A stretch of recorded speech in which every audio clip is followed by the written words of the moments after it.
நடவடிக்கை எடுத்ததுதான் பள்ளி நிர்வாகி, இந்த வகுப்பாசிரியர், அந்த ஸ்கூல் பிரின்சிபல் 3 பேரையும் கைது பண்ணியிருக்காங்க. அவங்ககிட்ட விசாரிக்கிறதுக்கு ஏற்பாடு பண்ணியிருக்காங்க. மற்ற வேறு எதனா காரணங்கள் இருந்தால் கண்டிப்பாக அவர்களின் மீது நடவடிக்கை எடுக்கப்படும். அதுதான் முக்கியமானது. அதுக்கு தான் முதலமைச்சர் அவர்களே அறிவித்து நேற்றே அவர் ரொம்ப சோகப்பட்டு தான் இந்த 3 லட்சம் ரூபாயை கொண்டு கொடுங்க அப்படின்னு சொல்லிட்டு கொடுத்துருக்கிறாரு. நானும் அதை கொடுத்துட்டோம். இந்த மாதிரி அந்த ஸ்கூலில் இருக்கவங்களும் கூட எல்லாம் பேசி சட்டமன்ற உறுப்பினர் சிவாவும் அவரும் கூட பேசின்னு தான் இருக்காரு.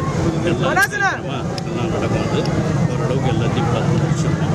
மாவட்ட ஆட்சித்தலைவரில் ஸ்பெஷல் கவனம் செலுத்துகிறாங்க. அதே மாதிரி நகர்மன்ற பேரூராட்சி தலைவர் நம்ம சலாம் அவர்களும் எல்லோரும் சேர்ந்து தான் இதை பொதுவான பிரச்சனையை கருதி தான் அதுக்கு எல்லா ஏற்பாடும் செஞ்சுக்கிட்டு இருக்காங்க. நிச்சயமாக யார் தப்பு பண்ணியிருந்தாலும் நடவடிக்கை கண்டிப்பாக எடுக்கப்படும் என்பதை நான் தெரிவிக்கிறேன்.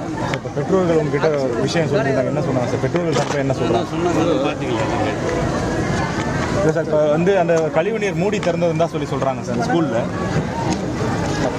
அது என்கொயரி நடந்து விசாரணை நடந்து அதற்கு பிறகு விக்கிரவாண்டியில் தனியார் பள்ளி கழிவுநீர் தொட்டியில் விழுந்து உயிரிழந்த குழந்தை உடலுக்கு அஞ்சலி செலுத்த வந்த அமைச்சர் பொன்முடியிடம் பெற்றோர் மற்றும் உறவினர்கள் கண்ணீர் மல்க முறையிட்டனர். அந்த காட்சிகளை பார்த்தோம். அதனைத் தொடர்ந்து செய்தியாளர்கள் எழுப்பிய கேள்விக்கு அமைச்சர் பதிலளிக்கையில், இந்த பள்ளி நிர்வாகம் முன்னுக்கு பின் தகவல் கூறுவதாகவும், இந்த விவகாரத்தில் யார் தவறு செய்திருந்தாலும் நிச்சயம் அவர்கள் மீது கடுமையான நடவடிக்கை எடுக்கப்படும் என்றும் உறுதியளித்தார்.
செய்திகளை உடனுக்குடன் தெரிந்து கொள்ள உடனே சப்ஸ்கிரைப் பண்ணுங்க.